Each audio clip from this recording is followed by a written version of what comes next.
नमस्कार। आज का टॉपिक है जलियांवाला बाग हत्याकांड।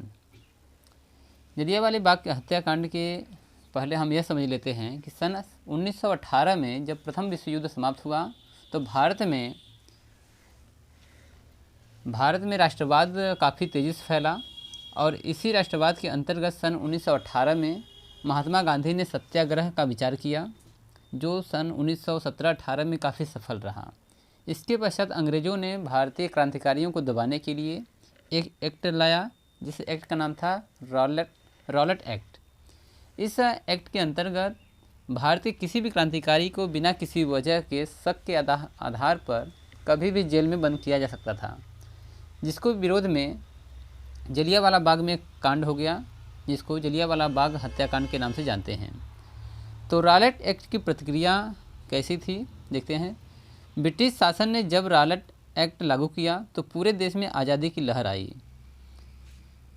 पंजाब में इसका ज़्यादा असर था। हड़ताल और ब्रिटिश शासन। प्रोफेसर चमन लाल के अनुसार 6 अप्रैल को पूरे पंजाब में हड़ताल रही और 10 अप्रैल सन 1919 को हिंदू और मुसलमानों ने मिलकर बहुत बड़े स्तर पर रामनवमी के त्यौहार का आयोजन किया।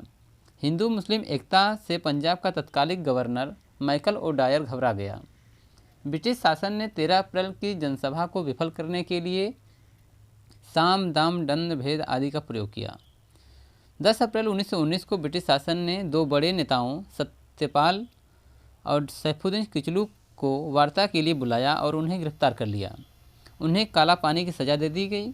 10 अप्रैल 1919 को अमृतसर के उप कमिश्नर ने इन दोनों नेताओं को रिहा करने की मांग की, किंतु ब्रिटिशों ने शांति से विरोध कर रही जनता पर गोलियां चलवा दी, जिससे तनाव और बढ़ गया। उस दिन बैंकों, सरकारी भवनों, टाउन हॉल, रेलवे स्टेशनों को आग के हवाले कर दिया गया। इस हिंसा में 5 यूरोपीय नागरिकों की हत्या कर दी गई।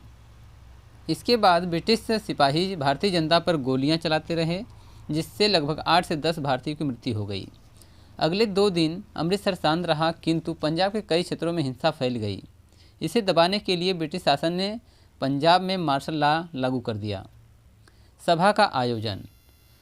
1919 में भारत की ब्रिटिश सरकार ने रॉलेट एक्ट का शांतिपूर्वक विरोध करने पर जन नेताओं को पहले ही गिरफ्तार कर लिया था। इस गिरफ्तारी की निंदा करने और पहले हुए गोलीकांड की भर्त्सना करने के लिए 13 अप्रैल 1919 को बैसाखी के दिन शाम को करीब 4:30 बजे अमृतसर के जलियांवाला बाग में एक सभा का आयोजन किया गया। इस सभा में लगभग 20,000 व्यक्ति इकट्ठा हुए थे।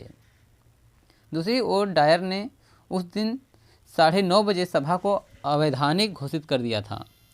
सभा में डॉक्टर किचलू एवं सत्यपाल की रिहाई एवं रॉलेट एक्ट के विरोध में भाषणबाजी की जा रही थी। घटनाक्रम। रविवार का दिन था और आसपास के गांवों के अनेक किसान हिंदुओं तथा सिखों का उत्सव बैसाखी मनाने अमृतसर आए थे। यह बाग चारों ओर से घिरा हुआ था। अंदर जाने का केवल एक ही रास्ता था। जनरल डायर ने अपने सिपाहियों को बाग के एक मात्र तंग प्रवेश मार्ग पर तैनात कर दिया था। डायर ने बिना किसी चेतावनी के 50 सैनिकों को गोलियां चलाने का आदेश दिया और चीखते, आतंकित, भागते, निहत्थे बच्चों, महिलाओं, बूढ़ों की भीड़ पर 10-15 मिनट में 1650 गोलियां लगी गई, जिसमें से कुछ लोग अपनी जान बचाने की कोशिश करने लगे।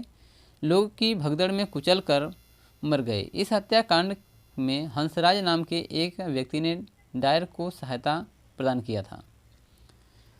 जनता का आक्रोश। गांधी जी तथा कुछ अन्य नेताओं के पंजाब प्रदेश पर प्रतिबंध लगे होने के कारण वहां की जनता में बड़ा आक्रोश व्याप्त था।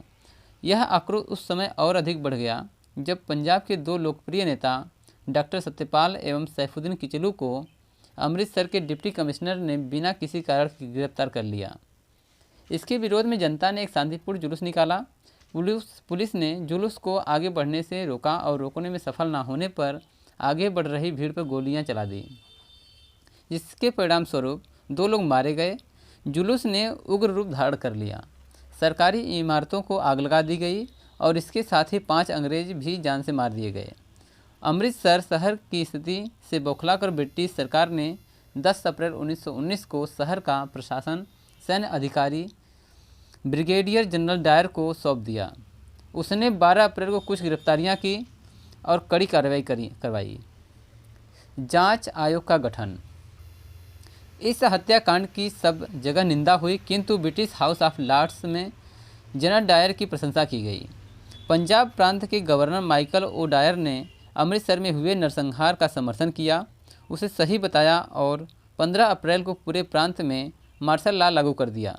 लेकिन वायसराय चेम्सफोर्ड ने इस कार्रवाई को गलत फैसला बताया और विदेश मंत्री एडविन मास्टेग्यू ने नरसंहार का पता लगाने पर लॉर्ड हंटर की अध्यक्षता में जांच आयोग का गठन किया। भारतीय राष्ट्रीय कांग्रेस ने अपनी अलग जांच समिति गठित की। यद्यपि बाद में डायर को पद से हटा दिया गया, लेकिन ब्रिटेन में वह बहुतों के लिए, विशेषकर कंजर्वेटिव पार्टी के लिए, वह नायक बनकर लौटा। उन्होंने डायर को रत्न जड़ित तलवार भेंट की, जिस पर लिखा था पंजाब का रक्षक, और चंदा करके उसे 2000 पाउंड का इनाम भी दिया गया। जनसंहार की प्रतिक्रियाएं।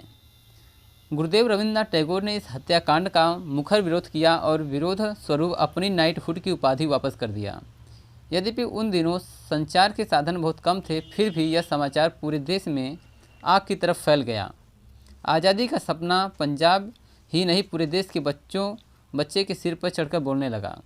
उस दौरान हजारों भारतीयों ने जलियांवाला बाग की मिट्टी से माथे पर तिलक लगाकर देश को आज़ाद कराने का दृढ़ संकल्प लिया। इसी में अनेक भारत के वीर सपूत क्रांतिकारी भी थे। इसी संहार की प्रतिक्रिया के फलस्वरूप गांधी जी ने 1920 में असहयोग आंदोलन प्रारंभ किया। जलियांवाला बाग हत्याकांड के समय उधम सिंह जलियांवाला बाग में थे। उधम सिंह को भी गोली लगी थी। उन्होंने इसका बदला लेने के लिए 13 मार्च 1940 को लंदन के कैक्सटन हॉल में बम विस्फोट किया। इस घटना के समय British lieutenant governor Michael O'Dwyer को गोली से मार डाला। उधम सिंह को 31 जुलाई 1940 को फांसी दे दी गई। गांधी जी और जवाहरलाल नेहरू ने उधम सिंह द्वारा की गई इस हत्या की निंदा किए थे। दोस्तों, यह टॉपिक था जलियांवाला बाग हत्याकांड। इसमें करीब बताया जाता है सरकारी रिपोर्ट के हिसाब से कि लगभग 400 लोग मारे गए थे, परंतु भारतीय समिति जो थी उन्होंने इसका अध्ययन किया था तो पता चला लगभग 1000 लोग से ज़्यादा लोग की मृत्यु हुई थी। धन्यवाद।